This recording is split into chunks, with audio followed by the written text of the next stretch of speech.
Kérésìmesì tó kọjá yìí la bá kóra wa àwa àti àwọn ọmọ a ní ká lọ ṣe fàájì ọdún ní orílẹ̀-èdè Benin Republic. Ìlú tó súnmọ́ wa jù ń bẹ ní ìlú Àjàṣẹ́ èyí tí wọ́n ń pè ní Porto Novo.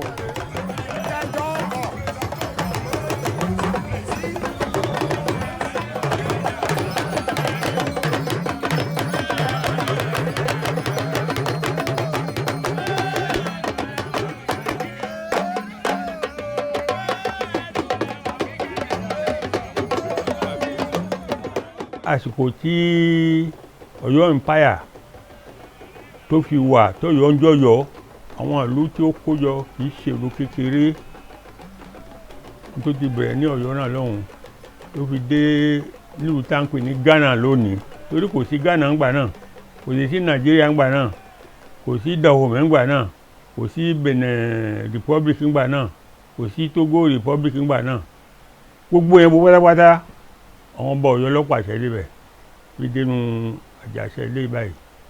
Ohun tí àwọn yẹn pípò yìí mọ̀ ni wípé àwọn ibi tó jẹ́ ìpinnu àlà ilẹ̀ Àjàṣẹ́ ilé náà kì í ṣe ìpinnu tá a ní lónìí torí ìpinnu tó ní ibà èyí táwọn òyìnbó abónílẹ̀dúlẹ̀ náà lọ pé ṣẹ̀ sí ìlú kan tá ń pè ní Berlin ni wọ́n pín wa. Àwọn ẹni tẹ̀sẹ̀ wọn kan bí báyìí rí inú map ni wọ́n pín wa. Nígbà tí wọ́n pín wa ní ẹ bá rí nígbà tẹ́ sá ń bọ̀ ẹ rí i pé nígbà tẹ́ dé ibi tí ẹgbẹ́ ṣe bòde lọ́hùn ẹ rí i pé lọ́dọ̀ yín lọ́hùn ní ìdí ìrókò wọ́n ti wájú ìdí ìrókò lẹ̀ tẹ́ bọ́ sí ìgọ̀lọ̀ ní ti Gẹ̀ẹ́sì ní di Nàìjíríà lọ́hùn wọ́n ń fọ Yorùbá ìgọ̀lọ̀ tí wọ́n ń bá wọn fọ Yorùbá. Pínpín ní eré máàpù náà fi ṣe wọn mọ wọn táwọn pín síbẹ̀ ó jẹ́ pé wọ́n pín àwọn ọmọ ìyá wọ́n pín wọn sọ́tọ̀ọ̀tọ̀.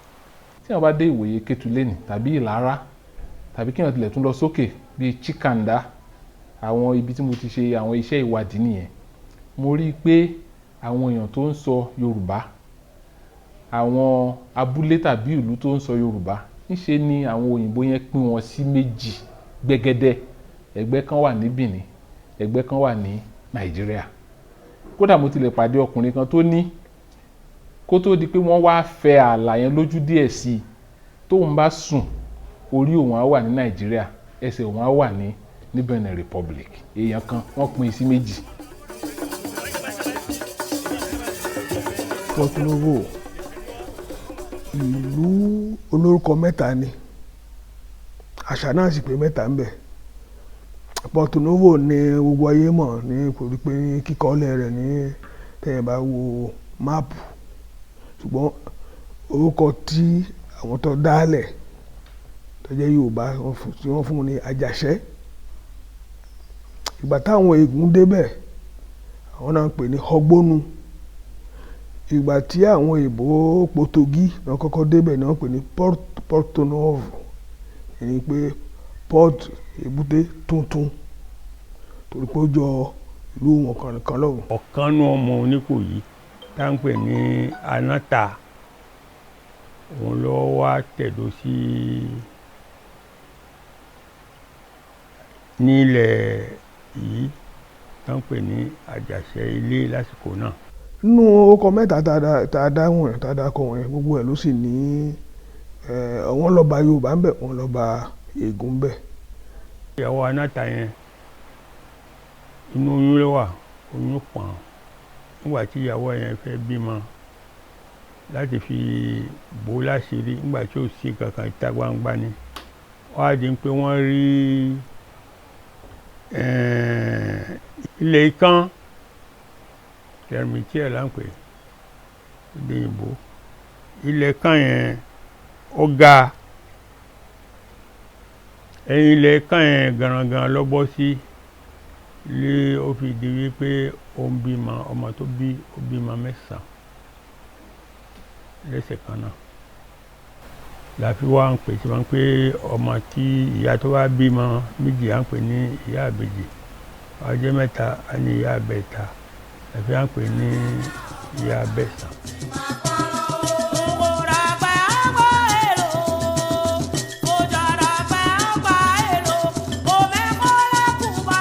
wọ́n ṣẹ́gun àgbómẹ̀ àwọn Faransé ibẹ̀ ni wọ́n fi ṣe olú ìlú ibẹ̀ ni gbogbo àwọn gómìnà Faransé èèyàn ń gbé tí a fi gba òmìnira gbogbo wọn fẹ́ fi sí ìlú tí wọ́n ṣẹ́gun ẹ̀ lágbómẹ̀ wọ́n fẹ́ fi sí Kútọ̀nù torí Kútọ̀nù kéré ńgbà yẹn wọ́n kàn fẹ́ ṣe bí wọ́n fẹ́ fi ṣe èbúté lásán ni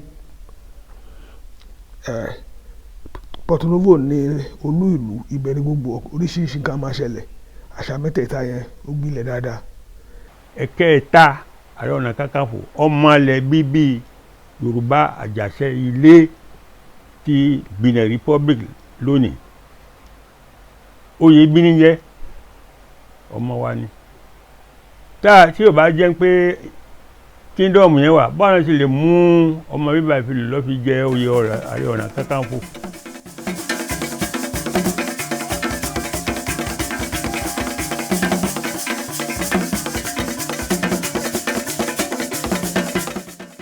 lẹ́yìn ìgbà tí àwọn àjá tí àgbọ̀nlẹ́ tó jẹ́ aṣáájú àwọn tá à ń pè léegun lónìí ègùn láǹkùn abákùnrin léegun ló fi tèyí ń ṣègùn òye ṣègùn oníkàlùkù ní ìrìn ẹ̀ lọ́tọ̀ nígbà tó fi dé sílẹ̀ yìí àwọn ọba Yorùbá lọ́gbà láyè ló gbé ìṣàgbétọ́ dání ìṣàgbétọ́ ohun táǹkì ní ìṣàgbétọ́ lójú òṣà àwọn àjá òun ló gbó òṣà yẹn wáyé báyìí wọ́n sì wá gbà sí àdúgbò táǹkì ní àtìgbọ́n sáré òun. sámi ìhàtù mọ́ sunkún mọ́ ní bá ṣẹ̀rẹ́ mọ́ ṣe bínú èmi pẹ̀lú bàbá rẹ̀ ò jà mọ́ o ohun tó ṣẹlẹ̀ yìí ti kọ́ wa lọ́gbọ́n. Yorùbá ló tẹ ìlú yìí dó àyànṣẹ́dó àwọn ègún yẹn àwọn náà tó wá lé wọn bí ẹni pé wọ́n tó gbà ló lọ́wọ́ wọn ẹ̀yin pé kò sọ́ba aláyàṣẹ ọba Yorùbá gbọ́dọ̀ wà láyàṣẹ kò sọ́ba. wá sí nǹkan kan tí ó lórúkọ tí wọ́n ṣe mú lájàṣẹ àfikún Kútọ̀nù lẹ wá ronú pé ó yẹ káwọn dá nǹkan kan lẹ̀ tí ó máa fún àjàṣe ní orúkọ tí wọ́n máa gbúrò rẹ̀ ni wọ́n fi dá ìfẹ́ sílá yẹn lẹ̀ láti bí ìdúta pé ó yẹ káwọn máa ṣe nǹkan kan. tó fẹ́ gbẹ́jà nínú omi kó lè wo bí oníṣà ṣubú rẹ̀ jẹ́ kó dán o kò jẹ́ sí o ká má dọ̀là rẹ̀ yìí o ẹ ṣàmì ká má dọ̀là rẹ̀ yìí o iwájú lẹ́gbẹ̀ẹ́ wa ń lọ a ò ní rẹ̀ ìdáyé kí wọ́n ṣe wá papọ̀ ẹ ṣàmìyàn ẹni kò lẹ́yìn ló máa sáré.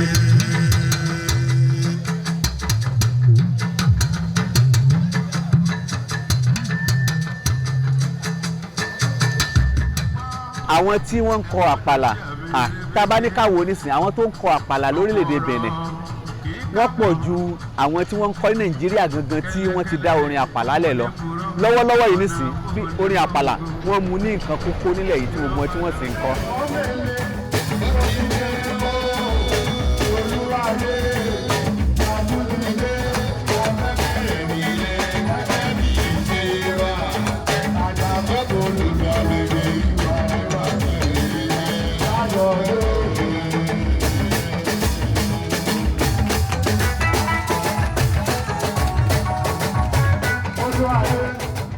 tí ọdún yìí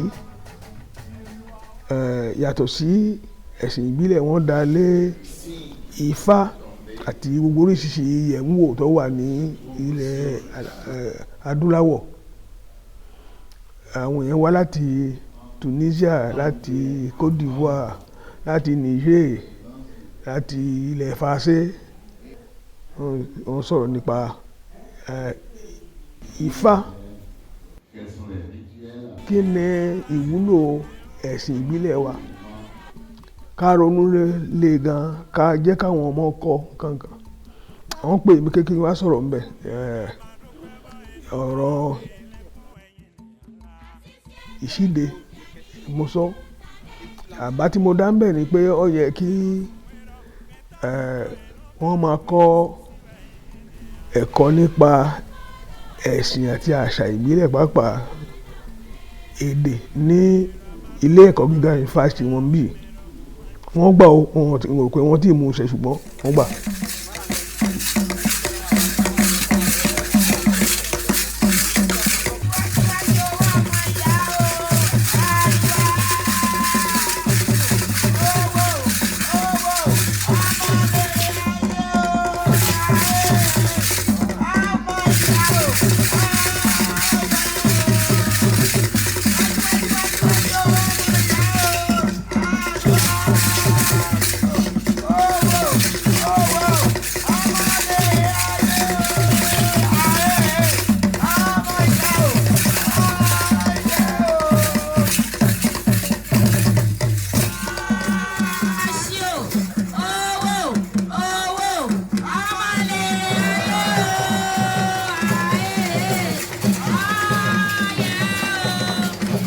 Àwọn èèyàn mi pàápàá Dr. Tunde Adégbolá àti ọ̀rẹ́ wa kan máa ń pè ní abroadman, wọ́n tilẹ̀ ṣe nǹkan ara. Ìkànnì wọn dúró ní Nàìjíríà, ìkejì dúró ní Benin Republic, wọ́n sì fọwọ́ bọwọ́ àwa yàwòrán wọn. Kì í ṣe nǹkan tó dáa rárá ni àwọn tó pín wa wọ́n ṣe. Wá rí gbogbo àṣẹ̀ǹbáyé nǹkan tó lè pa gbogbo ẹ̀dá pọ̀ tí ò lè parẹ́ náà ni àṣà.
Wọ́n mọ ìṣẹ̀ṣe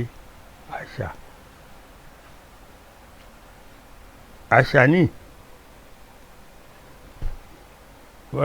ìmúra tí wọ́n mú sí sí báyìí, ìmúra àṣà ní.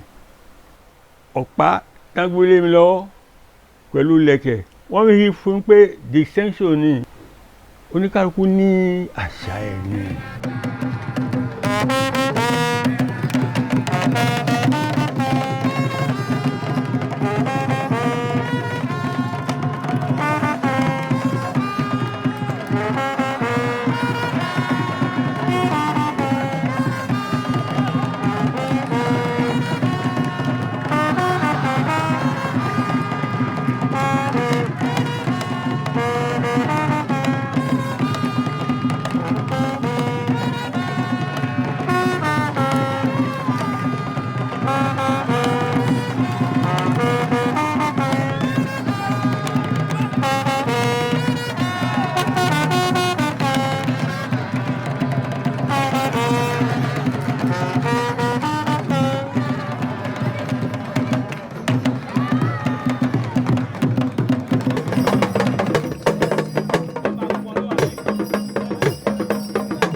ìgbà tí àwọn Faransé àti Gẹ̀ẹ́sì pààlà láàrin tí wọ́n ń pè ní Nàìjíríà àti Dahomey kó tó di Benin nísìn, àwọn ò sí ń bẹ̀ o, àwọn baba ńlá wa náà ò sí ń bẹ̀, wọn ò béèrè. Àwọn àmọ́ ń sìn pé Badagry ègùn ni wọ́n ń sọ ń bẹ̀, ègùn kan náà ni wọ́n ń sọ níbí. Kò yẹ kí wọ́n máa ṣe nǹkan lórí àṣà ní Àjàṣẹ́ kí Badagry mọ̀ mọ̀ nípa ẹ̀. Kò yẹ ká máa ṣe nǹkan lórí àṣà Yorùbá níbí ká máa sọ fún àwọn Yorùbá tí ń bẹ Nàìjíríà sórí bẹ́ẹ̀. Ó ní pé ó yẹ ká wo ọ̀tún ká wò sí kí ààlà táwọn Faransé àti Gẹ̀ẹ́sì fi síbẹ̀ ká gbàgbé ẹ̀. Ẹnu ò lè kó sí láyé, nítorí ò lè kó sí láyé ni pé kì í ṣe ìran kan ṣoṣo, ìran pọ̀, àti pé àwọn abónílẹ̀dúlẹ̀ ó ní àǹfààní tí wọ́n rí nínú pé kẹnu wa má papọ̀, kẹnu máa kó pọ̀, àti ní àǹfààní pípọ̀ tí wọ́n fi ń jẹ́ kẹnu wa kó. Ṣùgbọ́n ohun tá a lè ṣe ni pé àwa là ń jẹ́ kí àṣà wa parẹ́ níbikíbi tá a bá wíwà. Àwọn èèyàn tí ń ṣe àtúnṣe yìí láì pariwo nípa ẹ̀. Kódà tẹ bá bi àwọn tó ń ṣàtúnṣe pé àtúntò lẹ̀ ń ṣe yìí, ṣé bí wọ́n ní Benin Republic ní, ṣé bí wọ́n ní Yorùbá Nàìjíríà ní àwọn tẹ̀ ń bá ṣe yìí, kò tilẹ̀ lè nítumọ̀ sí wọn. Ní àkọ́kọ́ a rí pé àwọn òwò pẹ́pẹ̀pẹ́ pàápàá àwọn òwò abẹ́lé àti iṣẹ́ oko wọn ò tẹ̀lé òfin òyìnbó pín wá sí méjì o. Ẹ̀rí àwọn èèyàn láti Benin wọ́n wá ra ọjà ní Nàìjíríà, ẹ̀rí àwọn láti Nàìjíríà wọ́n wá ra ọjà ní Benin. Tẹ́ bá tilẹ̀ sọ fún àwọn yẹn pé ẹ máa ń kọjá bọ́dà, wọn á ní bọ́dà náà dà. Economic borders àwọn èèyàn tí ń tún ìlà yẹn fà láì pariwo nípa ẹ̀. Ó wá kú ká mú cultural borders yẹn ní òkúnkúndùn báyìí. Àwọn ìwà, àwọn ìṣe wa àti àṣà wa gẹ́gẹ́ bí Yorùbá a rí pé ó pọ̀ ní Benin Republic, ó wà níbí yìí náà, àwọn yẹn kọjá bọ́dà, so ó ti tó àsìkò fún wa láti tún un ṣe.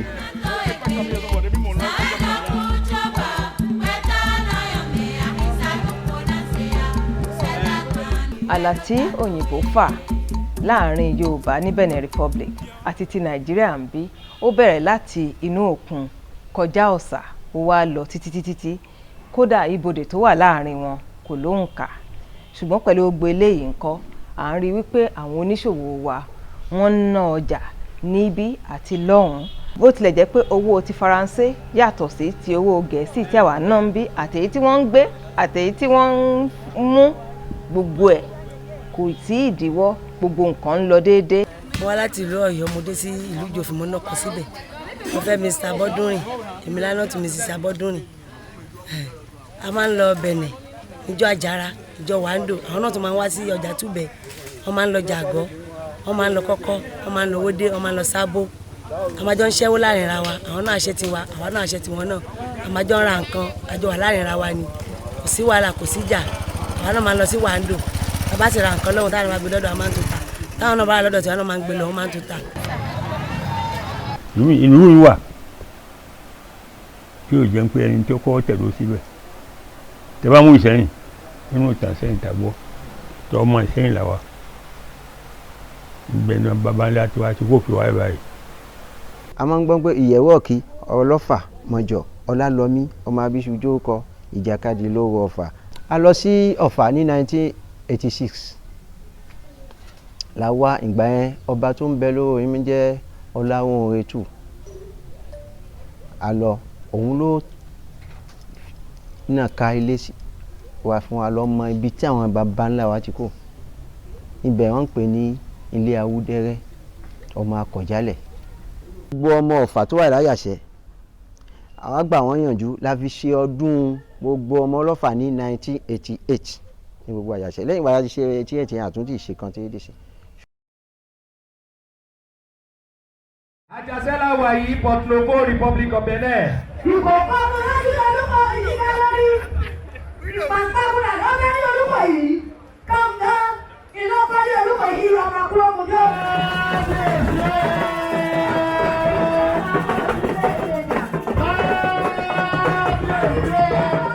Yorùbá ò mọ ní àwa tí a wà ní orílẹ̀-èdè Nàìjíríà Yorùbá wà káàkiri West Africa, Ghana, Togo, Republic of Benin, tún wá kọjá lọ sí òkè òkun, Brazil, Cuba, Haiti àti àwọn Amẹ́ríkà àti bẹ́ẹ̀ bẹ́ẹ̀ lọ. Ìtumọ̀ èyí ni wípé níwọ̀n ìgbà tí a bá ń lo èdè àti àṣà Yorùbá, kò lè sí ààlà láàrin Yorùbá káàkiri àgbáyé.